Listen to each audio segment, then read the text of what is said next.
हाय आर्मीज, आपको स्वागत है मेरे YouTube channel BTS Korean army 111 इन भोजपुरी सॉन्ग। तो आज मैं आपको माई घोस्ट लव स्टोरी का पार्ट 26 बताऊंगी। चलिए स्टोरी स्टार्ट करते हैं।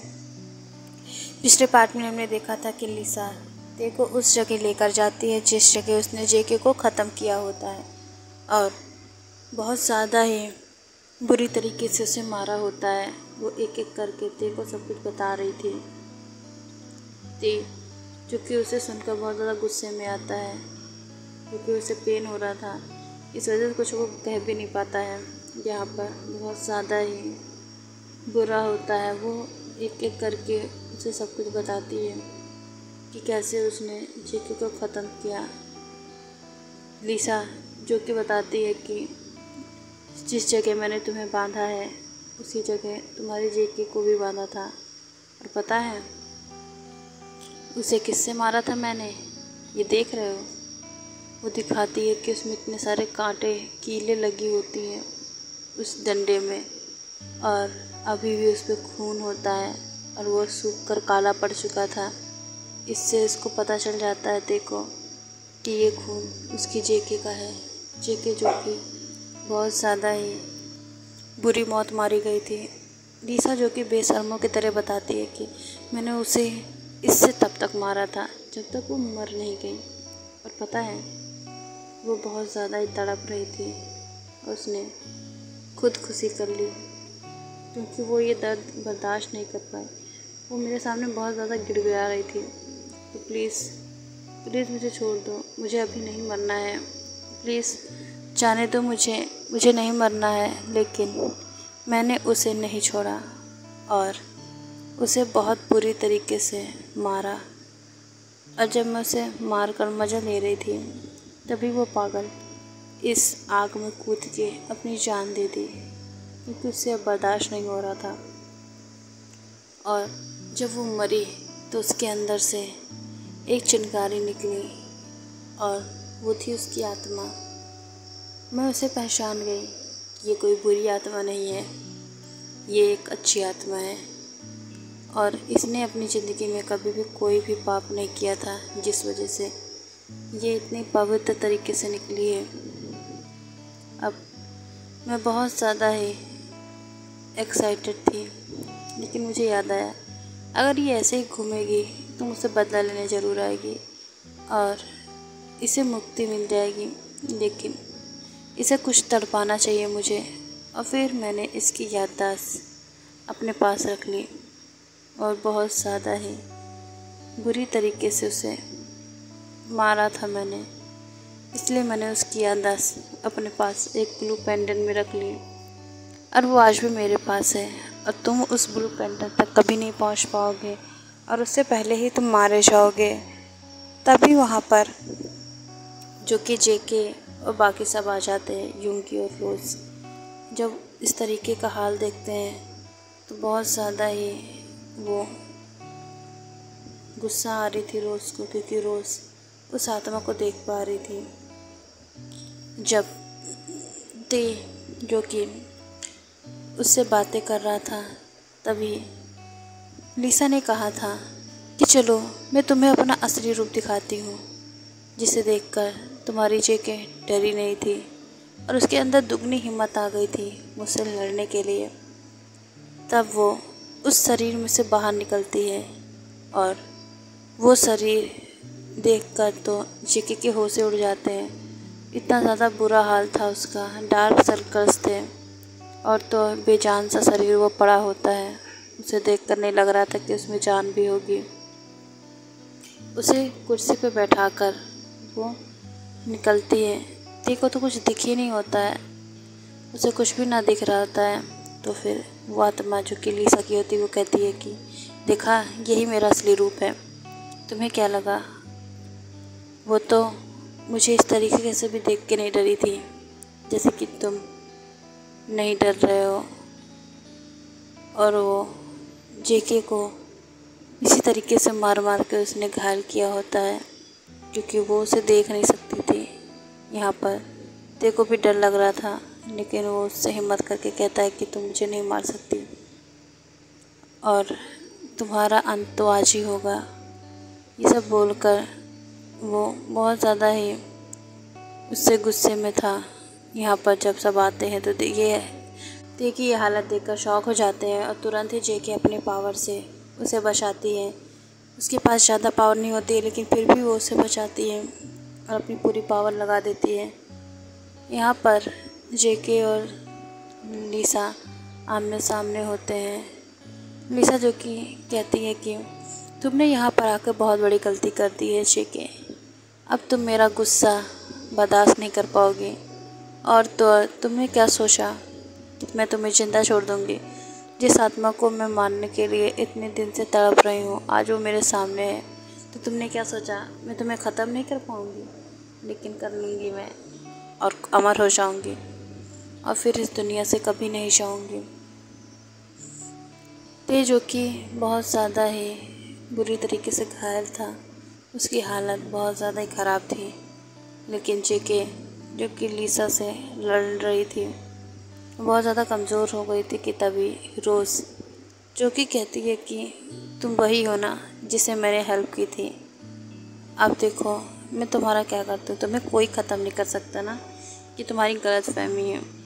और वो वहाँ पे आकर एक घेरा बना देती है जिसमें से आग निकलने लगती है। जेके जो कि अच्छी आत्मा होती है इस वजह से उसे आग से कोई प्रॉब्लम नहीं होती है। लेकिन लिसा जो कि उसे ऐसा महसूस हो रहा था कि अब वो आग में ही जलकर मर जाएगी। वो बार बार रोज़ से कहती है इसे मिटाओ, इसे ख़त्म करो, वरना मैं तुम सबको छोड़ूंगी नहीं, मार डालूंगी मैं।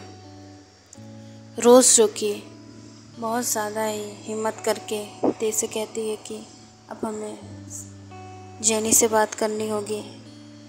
जेनी जो कि बहुत ज़्यादा ही परेशान थी तो जेके जेनी से कहती है कि जेनी तुम इस शरीर को छोड़ दो, इस शरीर की वजह से ही आज ये आत्मा इतनी ज़्यादा ख़तरनाक बन पाई है, वरना ये कभी इतनी ज़्यादा लायक नहीं होती। और तुम जो कि आज इतनी बुरी ज़िंदगी जी रही हो इस आत्मा की वजह से, इस शरीर को तुम्हें छोड़ना होगा वरना बहुत ज़्यादा ही बुरा हो जाएगा।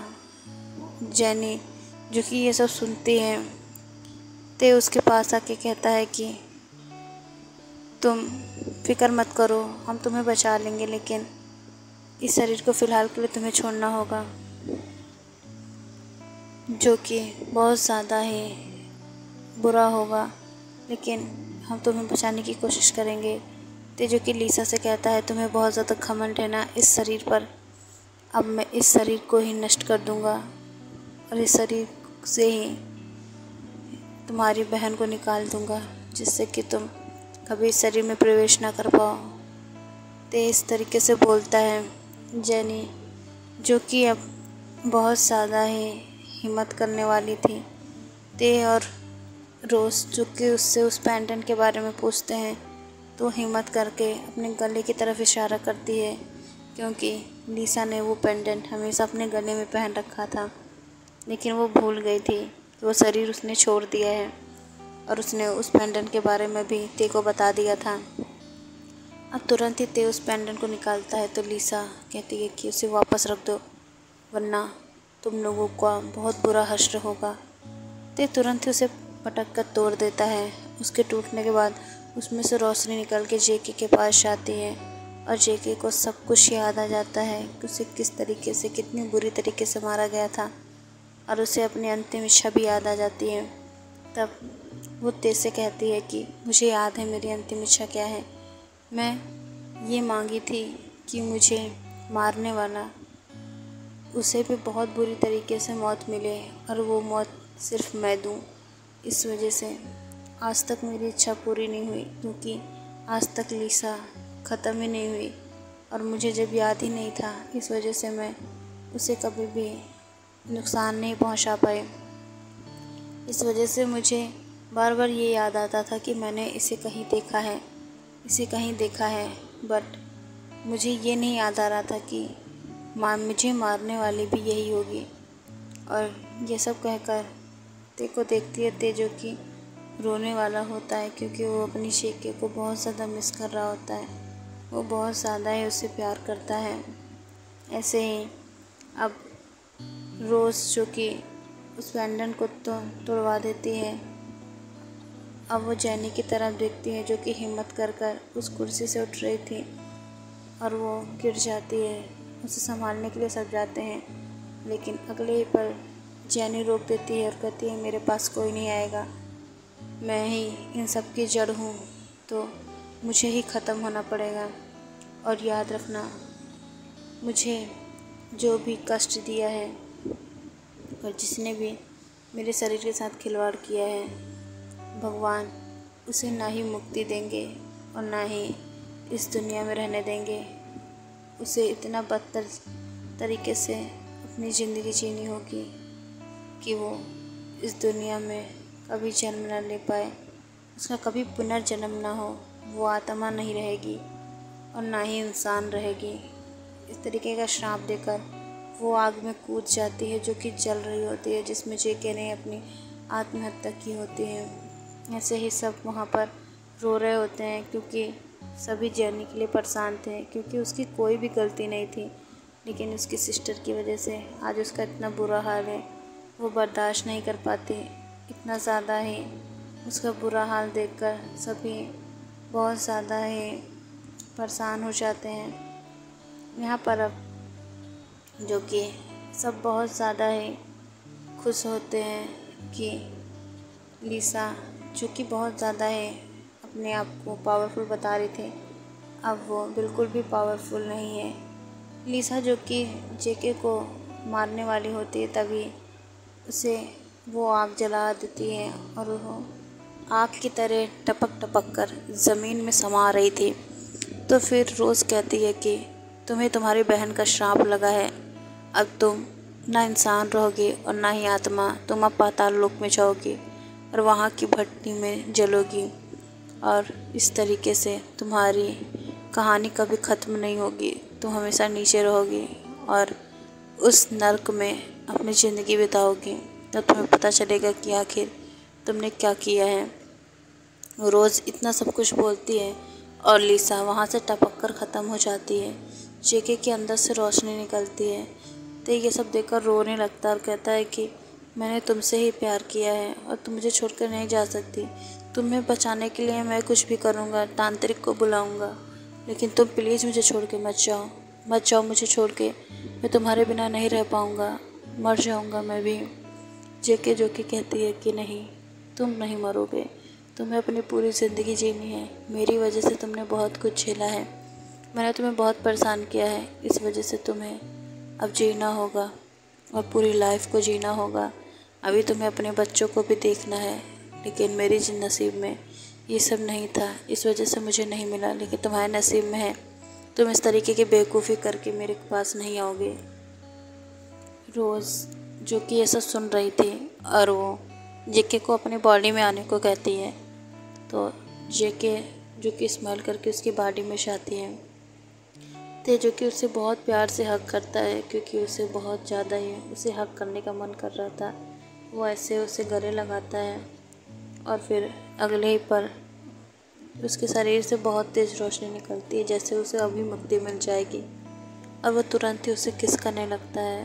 उसके लिप्स जब उस जेके के लिप्स से टच होते हैं तो बहुत ज़्यादा ही उसे अच्छा लगता है। वो मिठास उसे बहुत ज़्यादा अच्छी लगती है और बहुत ज़्यादा ही वो उसे प्यार से देख रहा होता है।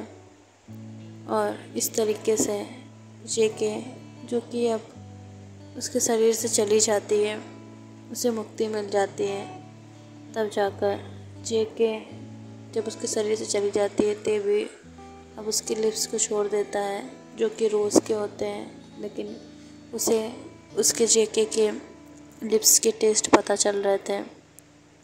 इस तरीके से अब जेके को मुक्ति मिल जाती है। यहाँ पर हम ते को देखते हैं जिसकी हालत बहुत ज़्यादा ख़राब हो गई थी, क्योंकि उसके सीने में खंजर जो कि चुभा होता है बहुत ज़्यादा दर्द दे रहा था और उसका पॉइज़न भी उसके शरीर में पूरी तरीके से फैल चुका था। देखते ही देखते ते के भी वहीं पर डेथ हो जाती है। यहाँ पर रोज़ और युंगी अब देखते हैं कि ते के शरीर से भी एक लौ निकलकर ऊपर जा रही होती है, जैसे कि वो थैंक यू बोल रही हो गॉड को, क्योंकि वो अब अपनी जेके से मिल सकती हैं। देखा, कोई भी आखिरी इच्छा नहीं होती है, उसकी सिर्फ यही आखिरी इच्छा थी कि वो अपने जेके को एक बार किस कर सके। उसकी आखिरी इच्छा पूरी हो गई थी, इस वजह से उसे मुक्ति मिल जाती है।